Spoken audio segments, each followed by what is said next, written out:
Operation सिंदूर को लेकर के केंद्र सरकार ने एक नई रणनीति बनाई, जिसके तहत विभिन्न राजनीतिक दलों के सांसदों को एक मंच पे लाया गया और विदेश में जा कर के वह ऑपरेशन सिंदूर क्यों किया गया इसके बारे में अनेक देशों में जानकारी दे रहे हैं। और इसी के तहत ऑपरेशन सिंदूर को लेकर के भारत सरकार का पक्ष रखने के लिए देश के सांसदों की कई टीमें दुनिया भर में भेजी गईं।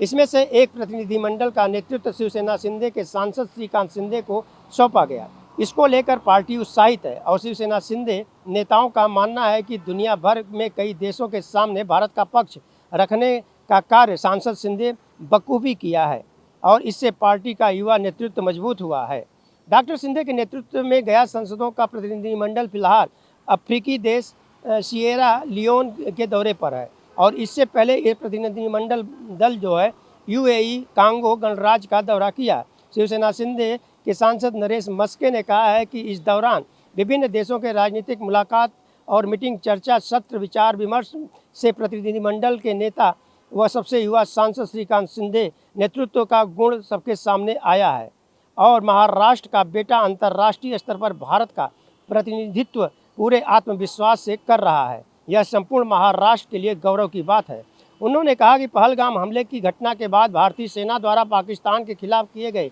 ऑपरेशन सिंदूर का यश और आतंकवाद को प्रोत्साहित देने वाले दगाबाज पाकिस्तान का असली चेहरा वैश्विक स्तर पर बेनकाब करने का काम यह प्रतिनिधिमंडल कर रहा है। आतंकवाद के खिलाफ यूएई, कांगो और गणराज्य के सिएरा लियोन को भारत के पक्ष में लाने का उसका अधिकृत रूप से समर्थन प्राप्त करने में डॉक्टर श्रीकांत शिंदे नेतृत्व में गए थे और उनका प्रतिनिधिमंडल को बड़ी सफलता मिली है। तो आपको मैं बताना चाहूँगा, ऑपरेशन सिंदूर देखा जाए तो जो किया गया था और क्यों किया गया था, वह अपना भारत देश जो है अपना पक्ष रखने के लिए विदेश के तमाम जो